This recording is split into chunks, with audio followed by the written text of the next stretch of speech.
খুব শীঘ্রই আসবেন ইনশাআল্লাহ। না, এখনো কোনো টাইম ফ্রেম হয় নাই। ওনার মামলার জটিলতা এখানে যেমন আছে, দেশের বাইরেও আছে। স্বাভাবিক কারণেই আমরা প্রত্যাশা আছি, অপেক্ষা আছি যে তারেক রহমান শীঘ্রই দেশে ফিরবেন। দেশনেত্রী বেগম খালেদা জিয়া দীর্ঘদিন অত্যাচারিত ছিলেন, নির্যাতিত ছিলেন, মিথ্যা মামলা সাজাপ্রাপ্ত ছিলেন। তিনি অসুস্থ থাকার কারণে দেশের বাইরে চিকিৎসাধীন ছিলেন। এখন আজকে আসছেন, তিনি একজন সম্মানিত ব্যক্তি। আমরা তার অপেক্ষায় রয়েছি। দেশে একটা স্বাভাবিক রাজনীতির পরিবেশ সৃষ্টি হয়েছে, এই দ্বারা অব্যাহত থাকবে, এটা আমরা প্রত্যাশা করি। ইতিবাচক রাজনীতির আবার নতুন খুবই স্বাভাবিক, খুবই স্বাভাবিক। দেশে একটা স্বাভাবিক রাজনীতি থাকবে এবং স্বাভাবিক রাজনীতির পরিবেশ মধ্য দিয়ে দেশে একটা জনগণের সরকার প্রতিষ্ঠিত হবে। আমরা একটা গণতান্ত্রিক দেশ, গণতন্ত্রের ধারাবাহিকতা, গণতন্ত্রের দিক শক্তিশালী হবে, সেটাই প্রত্যাশা করি। সর্বাত্মক সহযোগিতা থাকবে আমাদের। খুব স্বাভাবিক ভাবেই বলা চলে যে তিনি অত্যন্ত মনোবল নিয়েই এখনো দেশবাসীর সামনে আছেন। তিনি একজন সম্মানিত ব্যক্তি।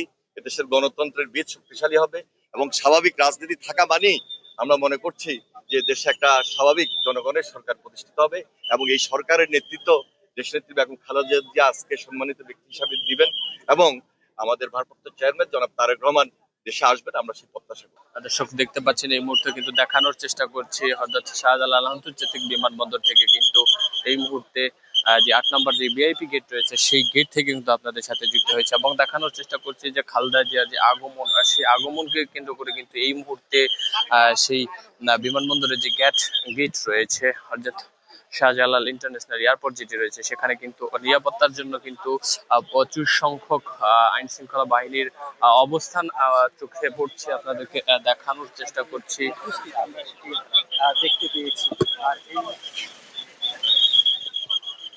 ঠিক 10:30 নাগাদ কিন্তু সেই প্লেনটি এখানে ল্যান্ড করার কথা রয়েছে এবং সেখান থেকে কিন্তু তিনি পরবর্তীতে ডিরেক্ট তার যে বাসা, সেই বাসায় যাওয়ার কথা রয়েছে। ইতিমধ্যে কিন্তু রাস্তায় প্রচুর সংখ্যক নেতাকর্মী যারা রয়েছে সেই নেতাকর্মীরা কিন্তু তাদের সেই নেত্রীকে দেখার জন্য, এক নজর দেখার জন্য কিন্তু তারা ইতিমধ্যে সেই এয়ারপোর্ট যে প্রাঙ্গণ রয়েছে সেখানে কিন্তু চলে এসছে এবং সেখান থেকে কিন্তু তারা তাদের যে নেতাকর্মীকে দেখার জন্য এখানে অবস্থান করছে এবং সেখানে কিন্তু কারণ তারা বলছিল, আমরা যাদের সাথে কথা বলছিলাম তারা কিন্তু বলছিল যে দীর্ঘদিন পর কিন্তু যে চিকিৎসা শেষে দেশে ফিরছেন সেটিকে কিন্তু তারা সাধুবাদ জানাচ্ছেন এবং